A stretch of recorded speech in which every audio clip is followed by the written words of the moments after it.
अपने हाथों को उठाओ सब जन,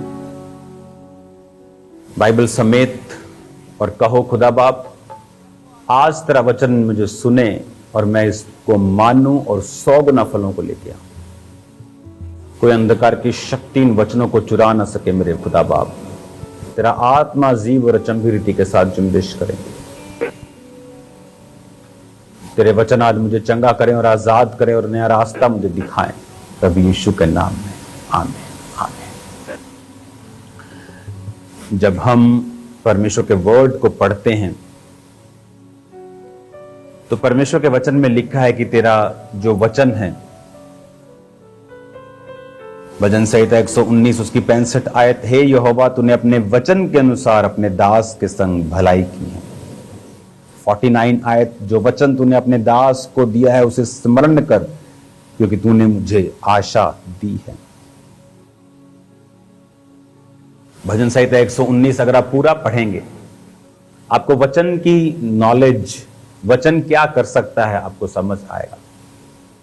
लिखा, वचन मेरे मार्ग के लिए रोशनी है। से हम सॉन्ग गाते हैं ना, तेरा कलाम है चिराग मेरी राहों की रोशनी। कि रोशनी कहां है? राहों में। आपके जो खुदाबंद की रोशनी है उसके वचन के अंदर है। और अगर हम परमेश्वर के वचन को नहीं पढ़ते और उसके साथ नहीं जुड़ते हैं, हम कभी भी वो रास्ता नहीं ले पाते हैं। अपनी आंखों को बंद करके अपनी सीटों पर बैठे बैठे ही खुदाबंद से बात करते हुए कि परमेश्वर आज जो वचन मैं सुनूं, मैं उसे मानूं और फलों को लेके आऊं, क्योंकि तेरी यही इच्छा है कि मैं बहुत सफल लाऊं, प्रभु यीशु के नाम में, आमीन। वचन हमें बताता है कि क्या परमेश्वर की इच्छा है हमारे लिए। आज मॉर्निंग के वचन को मैं आगे बढ़ाते हुए, जो हमने मॉर्निंग पढ़ा नीति वचन 6 उसकी 6 आयत से आलसी के बारे में, हे आलसी चींटियों के पास जा, उनके काम पर ध्यान दे, उन पर ना तो कोई प्रभुता करने वाला है ना ही कोई प्रधान है। परमेश्वर ने कहा, तो भी वो अपना आहार धूप काल में बटोरती हैं। जो चींटियां होती हैं वो गर्मियों में खाना बटोरती हैं। आप कुछ भी खाना रखेंगे वो उठा के ले जाती हैं। छोटे कीड़ों की लाश ले जाती हैं, सब कुछ ले जाती हैं। वो उनको खाती नहीं है, उन पर फफूंद लगती है तो वो उस फफूंद को, उस उल्ली को खाती हैं।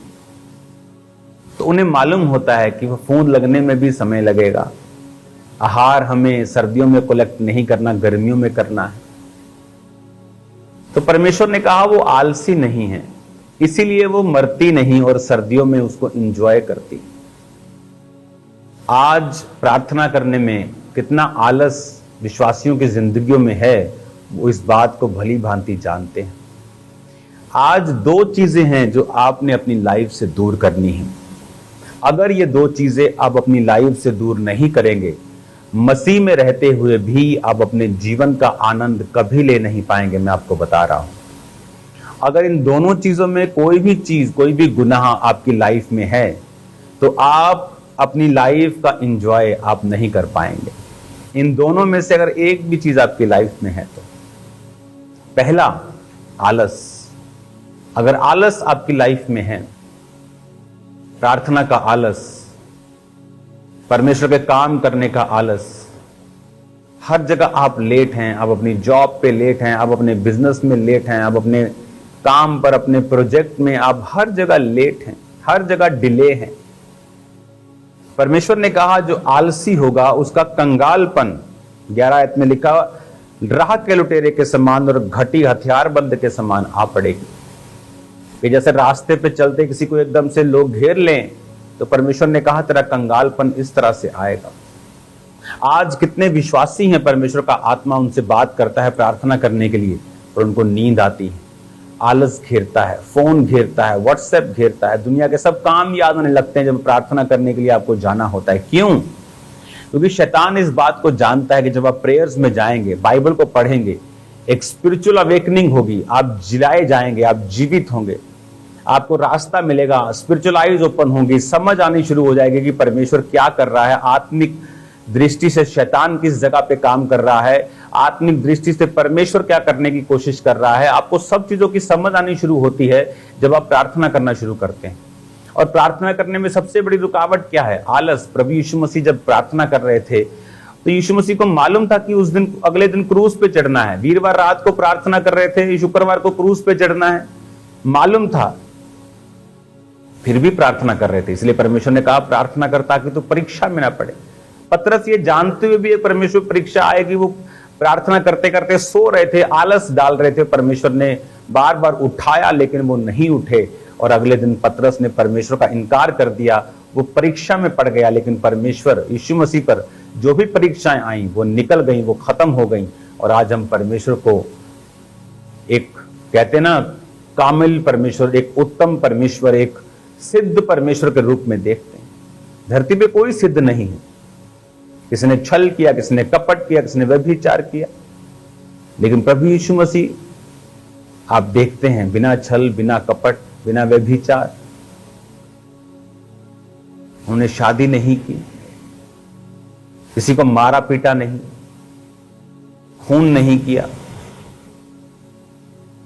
माफ किया, ब्लेस किया लोगों को। हालेलुया। अगर आप आलसी हैं, और दूसरा इसी प्रोवर्ब्स नीति वचन 6 उसकी 20 आयत में लिखा है, मेरे पुत्र मेरी आज्ञाओं को मान और अपनी माता की शिक्षा को ना तज, इसको अपने हृदय में सदा गांठ बांधे रख, अपने गले का हार बना, वो चलने में तेरी अगुवाई और सोते समय तेरी रक्षा और जागते समय तुझसे बातें करेंगे। हालेलुया। 24 में लिखा, ताकि तुझे बुरी स्त्री से बचाए और पराई स्त्री की चिकनी चुपड़ी बातों से बचाए, उसकी सुंदरता देखकर अपने मन में उसकी अभिलाषा ना कर, वह तुझे अपने कटाक्ष में फंसाने ना पाए।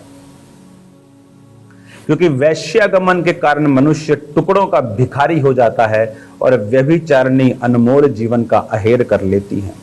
क्या हो सकता है कोई अपनी छाती पर आग रख ले और उसके कपड़े ना जले? हो सकता है कोई अंगारों पर चले और उसके पैर न झुलसे? जो पराई स्त्री के पास जाता है उसकी दशा ऐसी ही है, वरन जो उसको छुएगा वह दंड से ना बचेगा। परमेश्वर ने क्या कहा? उसने कहा व्यभिचारिणी अनमोल जीवन का अहेर कर लेती है। क्या होता है अहेर?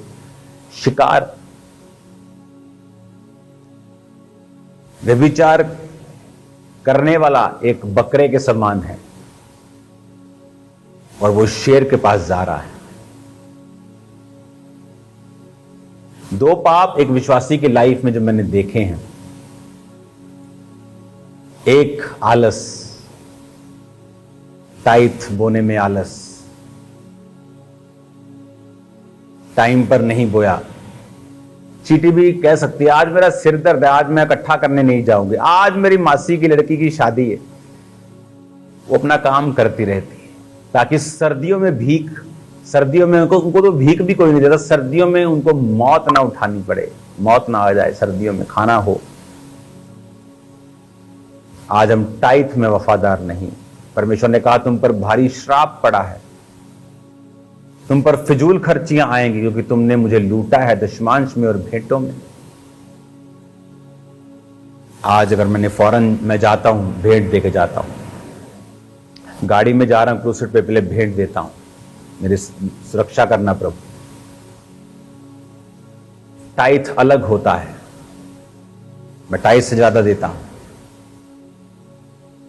टाइथ नया नियम या पुराने नियम का हिस्सा नहीं है कि पुराने नियम में था, नए नियम में। Tithe is not from old and new testament. Tithe शुरू से है, अब्राहम के टाइम से, जब ओल्ड नया पुराना कुछ टेस्टामेंट नहीं था।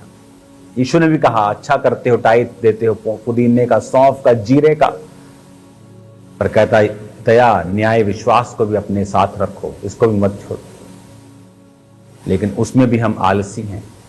जब आलसी होंगे तो कंगालपन आएगा। फौरन रहते हुए भी कुछ लोग संघर्ष कर रहे हैं फाइनेंशियली। क्यों?